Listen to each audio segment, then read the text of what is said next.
Okay, so my topic is the beginning of the end, obviously about the NCAA and just all the corruption that surrounds that. So just a little bit of background, the NCAA was formed in 1906 as a nonprofit organization. And believe it or not, they still operate as a nonprofit organization to this day, even though they make ridiculous amounts of profit. If you think that Nick Saban makes a lot being the head coach of Alabama, you should see the amount of money that the board members make and the president makes. It's just a ridiculous amount. But yet they're still nonprofit and they avoid their taxes. A big way that they are able to still avoid taxes is by creating the image of the student athlete and not employing them as professionals. So they're considered amateurs and not professionals, and they don't get paid for that reason. And a little background on the word amateurism.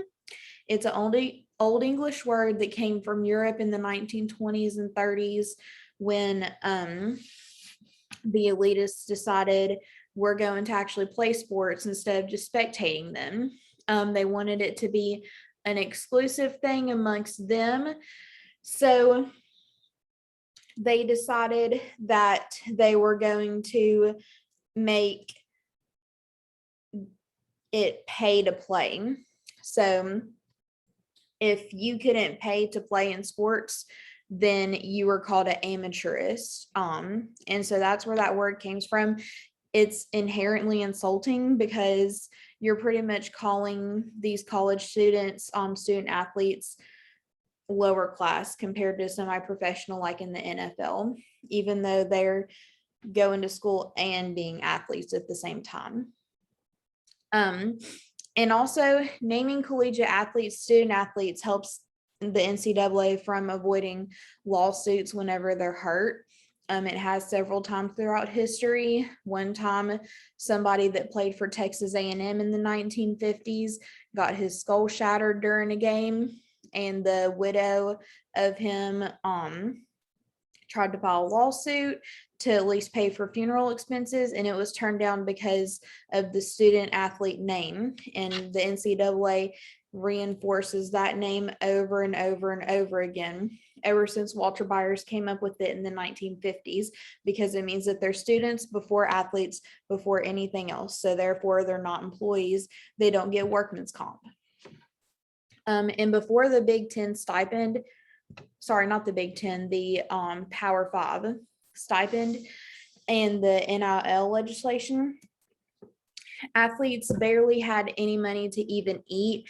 They literally just had enough money to get them through, some money for meal cards, but that ran out rather quickly.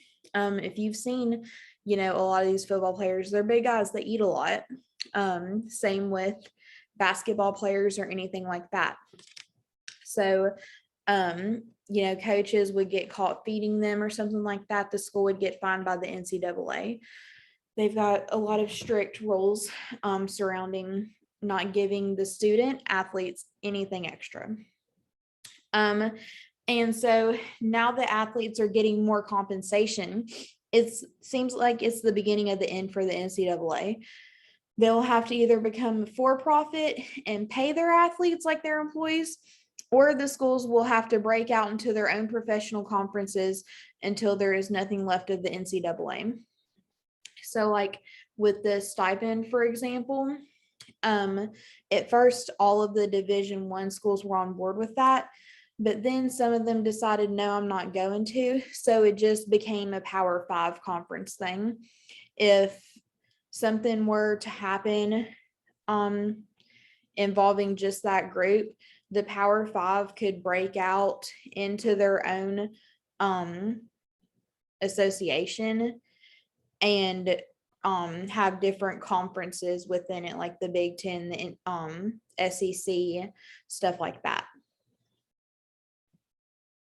Either way, that would be the beginning of the end for the NCAA. And either way, something's gonna happen to them. Just too many things are happening right now for it to not. So first, to talk about this trend, I'm going to talk about things on the macro level, the big national, international level. This is mainly going to be focused in America just because the NCAA is in America. So the first article that I found was just a background of the NCAA student athlete in the 1950s. So like I said, it just discusses the origin of the student athlete term and how its time may be up now. So as I kind of touched on earlier, the term was coined by the president at the time. Well, at the time when he made the term, he was actually the main lawyer for the NCAA, and he was trying to prevent lawsuits and counter any benefits that athletes may feel entitled to. So he created the term student athlete, and the NCAA enforces it to this day.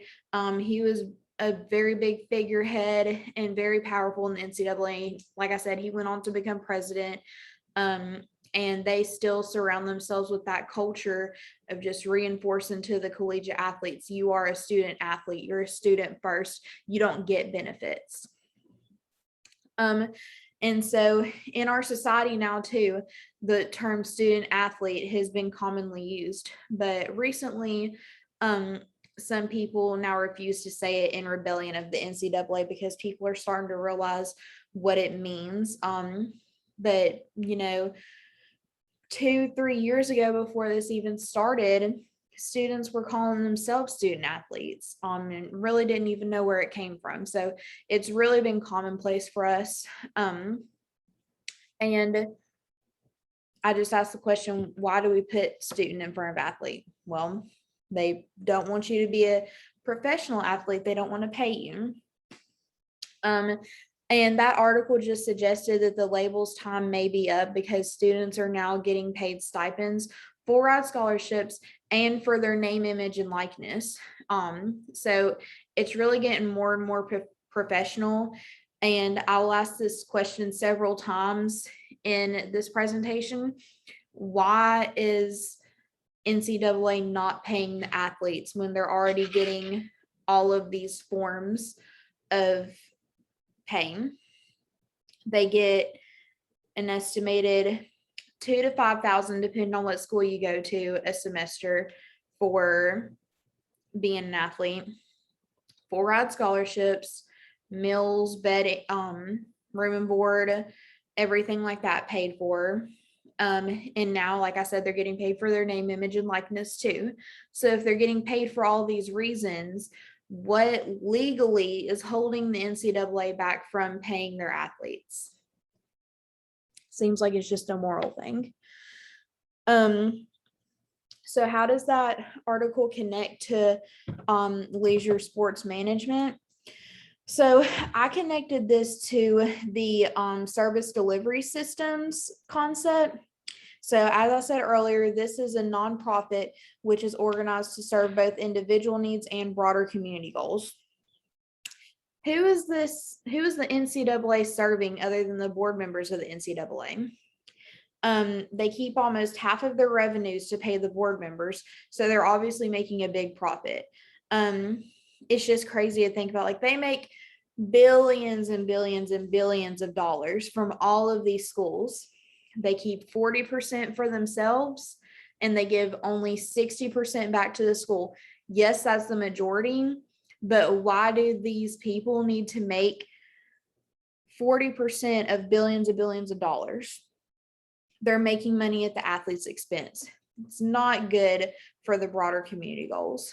And you can say that they're benefiting the broader community since half of the revenues go back to the schools, but depending on the ranking, it doesn't really benefit, the individuals or the athletes. So the bigger schools get more money from the NCAA, lower schools do not get as much money from the NCAA. So benefits them a little bit because it's more money than what they would be making. And that's ultimately the reason why you hear little protest from schools like that. But as far as the athletes go, the individuals, it's not benefiting them at all. So therefore, at this point, it's a faulty definition of a nonprofit. And these athletes bring in millions and a lot of times billions of dollars, and they get nothing in return for it because the NCAA says, well, we give you money to build these stadiums and to build practice facilities and stuff like that. Some of these places are bigger than NFL and professional stadiums and practice facilities and things like that. So, I mean, what is stopping them again from being professional if they're going to devote that much money to that? So how will this affect my future career?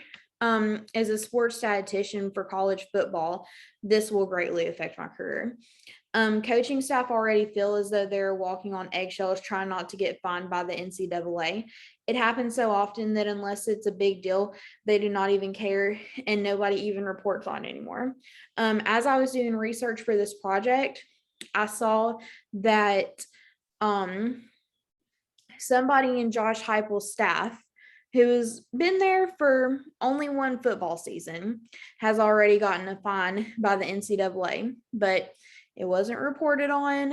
It wasn't a big deal. The school got fined for a couple of $100.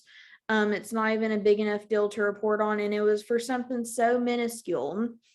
But if you are a repeat offender or you get a bigger fine than that, you risk losing your job. And there's just so many rules and regulations that even the students and the athletes, collegiate athletes, really have a hard time and feel like they're also walking on eggshells.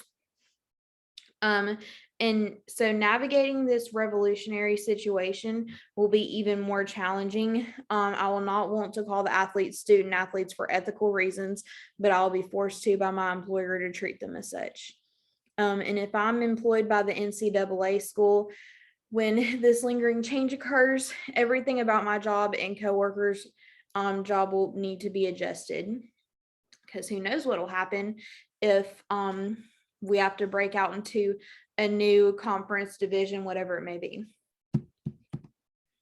So the second article that I have found is the Supreme Court rules against NCAA dispute of student athlete. So there is a bill in place to give more money towards institutional education. So things like laptops, musical instruments, more scholarships, internships, things like that. There's a bill in place to allocate more money for that. Well, the NCAA opposed that and was really fighting it because they were thinking about the athletes. The last thing they need is for the athletes to get even more compensation. Like I said, they're already getting the NIL deals, already getting a stipend. They're already getting full-ride scholarships. The NCAA does not want them to have any more leverage to be considered paid for their work and to be considered professionals. And so they tried to fight it. And the Supreme Court ruled unanimously against the NCAA. And like I was saying before, I asked the question, why does the NCAA care if it's for all the students? Well, they're just concerned about the athletes. And I have a quote from Brett Kavanaugh. It says, nowhere else in America can businesses get away with agreeing not to pay their workers in a fair market rate on the theory that their product is defined by not paying their workers a fair market rate. And under ordinary principles of antitrust law, it is not evident why college sports should be any different. The NCAA is not above the law. And what's even crazier, Kavanaugh is known for being a conservative. Biden is obviously a liberal. So Democrats and Republicans typically don't get along. They actually agree on this situation. The Biden administration co-signed with everything that Kavanaugh said, which is just kind of crazy. You know that it's an issue if they can agree that easily. on something. So this kind of shows me that if the NCAA were to question anything in court, the law would not be on their side about it. They would lose it. So my connections were ethical with this. The fight put on by the NCAA is not ethical, no matter what perspective you look at it. For utilitarianism, it's not for the greater good. They were just thinking about a small section of students, which is the athletes, and they wanted to take that away from all of the students. Not ethical at all. And as far as rights go, it wasn't really ethical in that perspective either, because it wasn't considering the rights of the students or anything like that. If the law wants to give them that, then they should be able to. And as far as virtue goes, they say that they have a voice for the students and that they're there for the students and they're trying to benefit the students that are under their umbrella, but this goes against that. And so the president of the NCAA acted against the virtue of the company or the institution association, which is unethical. And like I said, they're fighting for the profit for the board, not the greater good. And so how will this affect my career? Again, this is the beginning of the end for the NCAA. More profit and economic benefit is being given to collegiate athletes. The NCAA is going to have to change something, because I ask again, why are they not getting paid? If they're getting paid for all of these things, why will the NCAA not pay them? Like I said before, if all political parties in America agree that you're wrong, you must really be wrong, because they don't agree on nothing. And if I'm employed at a school and witness this change happen, several changes may occur at my job. I may not have job security for the time being while they're trying to figure things out. So this is a change that's very much going on right now, and it will affect my career either while I'm in it or right when I get into it. Either way, a change is going to happen. So now I'm going to talk about the micro level, and I'm just going to be talking about the whole state of Tennessee. So the first article that I found is Tennessee NIL law for NCAA. And this is just going over the laws that Tennessee has for the NCAA, or for the NIL legislation, sorry. So different states have different laws. Here are some that stand out for Tennessee's provisions. They have a lot more, but they're kind of basic. These are the ones that are a little bit different from some other states, not a lot of them. So people who work at the school cannot be involved in the agreement. So coaches, professors, things like that. Sponsors for school can't make an agreement with the athletes. So for instance, Chick-fil-A, if somebody gets a pick six at a Neyland game, I believe it's on Monday because they're closed on Sunday, but I think it's on just the following Monday, you get a free sandwich.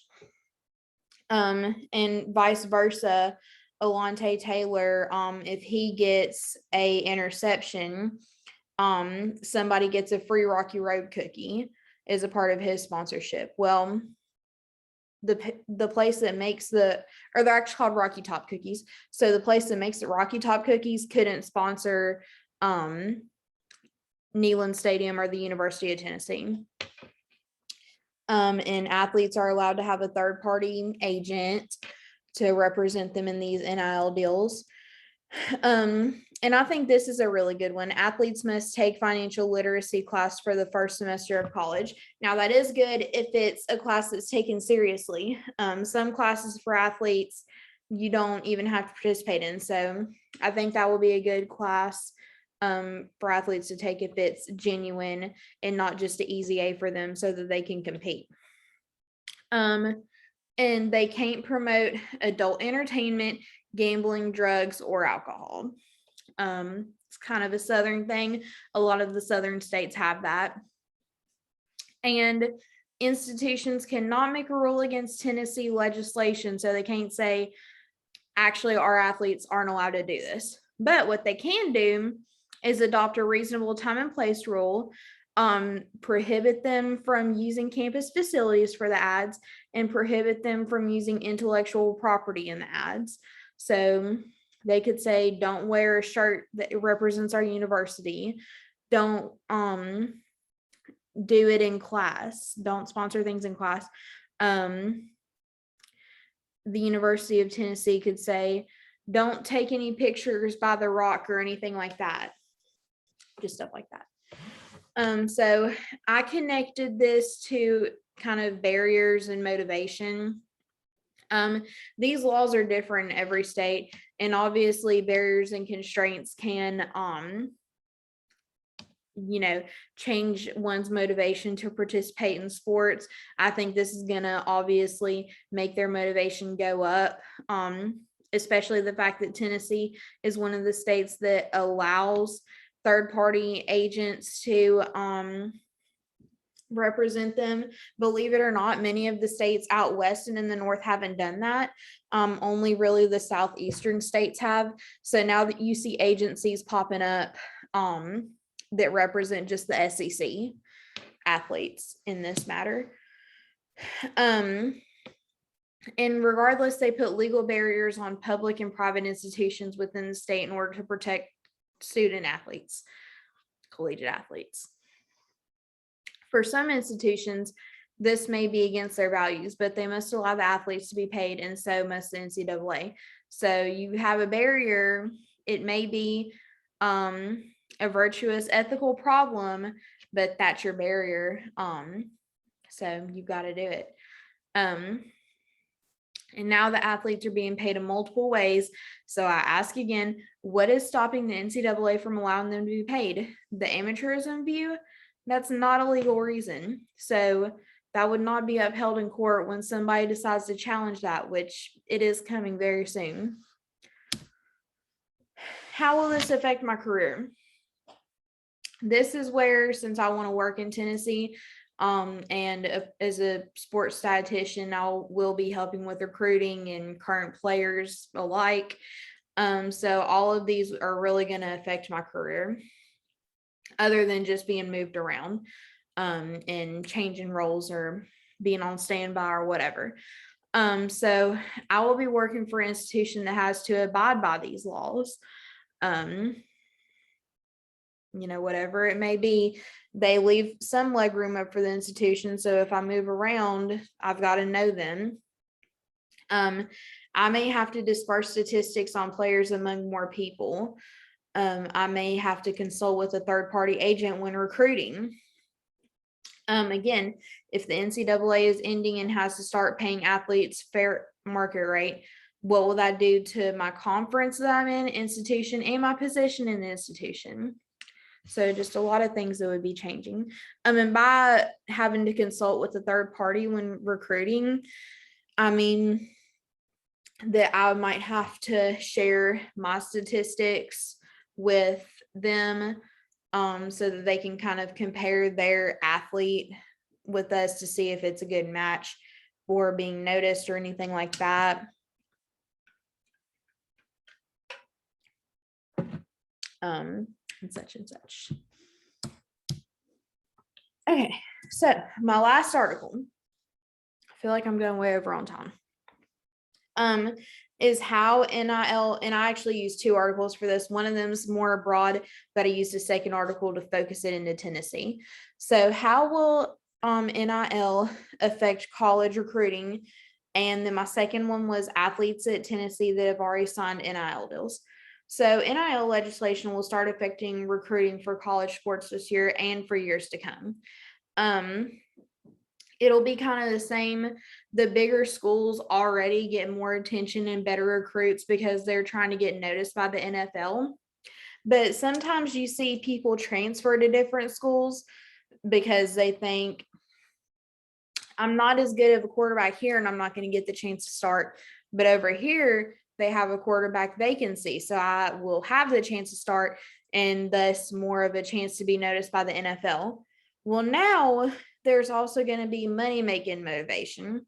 So even if they don't have the chance to be noticed by the NFL, they will still want to be at a bigger school just to make money, because you got to think only 2% of collegiate athletes end up going to the NFL. So this may be their only chance to make money from getting from being an athlete. So that may change their motivations. So for example of this, Bryce Young, he never started a game at Alabama in his life. He's a quarterback now, by the way. He did play in 2 games, but that was it. He just came in for Mac Jones last year.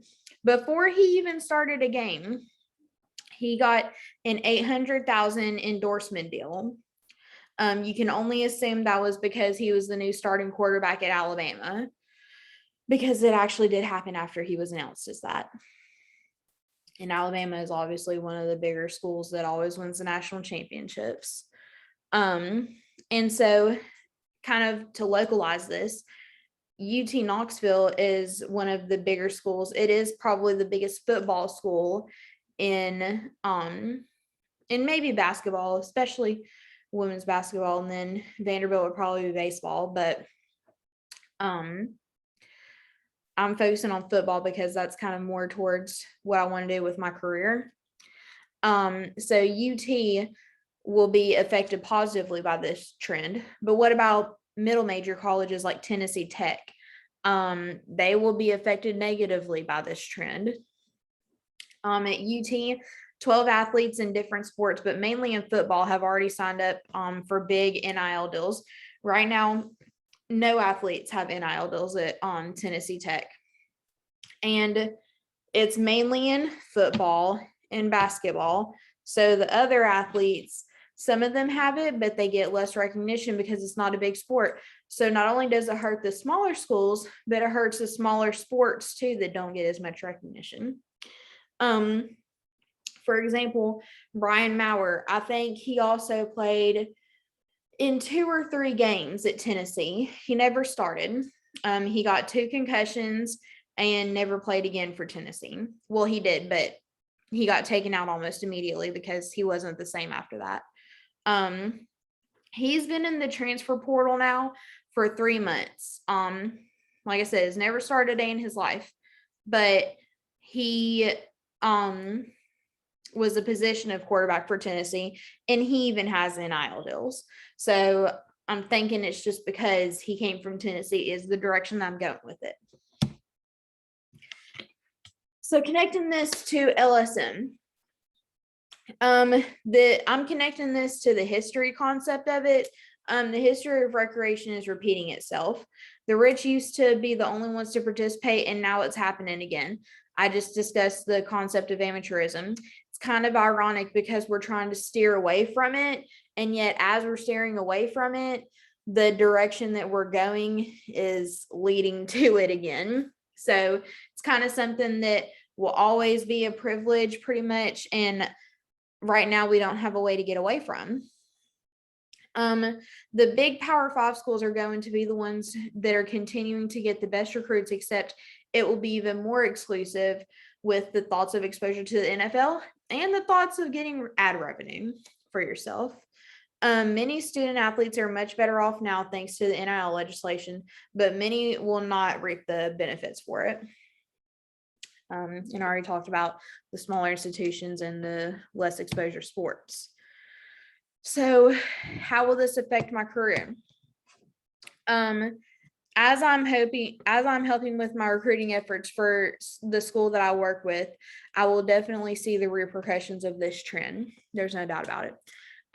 Students will no longer go to a school just to be exposed to the NFL in hopes to go professional. They will kind of already be getting paid like a professional if they play their cards right. So they will also want to be exposed to businesses too, making them want to go to bigger schools. My dream is to work for UT because it's my favorite football team. I will be impacted positively by this. But if I'm not working there, or even if I am, there may be some players who would rather go to Alabama or Georgia, Ohio State, Michigan. And I may have to, when recruiting, look at more prospects than usual before finally getting enough commits. And the statistics that I produce for current players will be distributed to more people and will be even more important. For in some ways, the fate of the athlete's pockets will rest in my hands. And I mean that saying that if I make a mistake, assign somebody a number that's an accident or something, that could be detrimental to their career when business prospects are looking at them. I might could fix it, they might could move on. It'll be a whole different territory and nobody knows how it's going to go. So I'm not only considering my money, the news media's money, the NFL, our money when recruiting. I'm also considering now the athletes too and making them look well. And I have to just quality check a lot now, even more so. Okay, so in conclusion, this case shows how important LSM is to our everyday lives. As this trend goes on, real athletes and people are being impacted by it. And most importantly, the LSM General Code of Ethics will help people navigate this inevitable change. It's going to happen. Again, why? Like, what does the NCAA have to not make it happen? They don't have anything. They have no leg to stand on. And since something unethical is happening, it helps us to understand the LSM delivery services in order for us to do something about it. As always, the history of LSM is valuable to us to understand because some things we may value and other things we may not want to repeat. So it's good to look at trends and see how we can steer away from certain things that we don't want. Lastly, barriers and constraints are important to understand when knowing the motivation of why athletes do what they do. And what is equally important is opportunities in this case. So the barriers, constraints, opportunities, also important to understand in this, and will really just explain to us what is about to happen through these next few years, post NIL legislation, stipend, and all of that fun stuff. And here are my sources.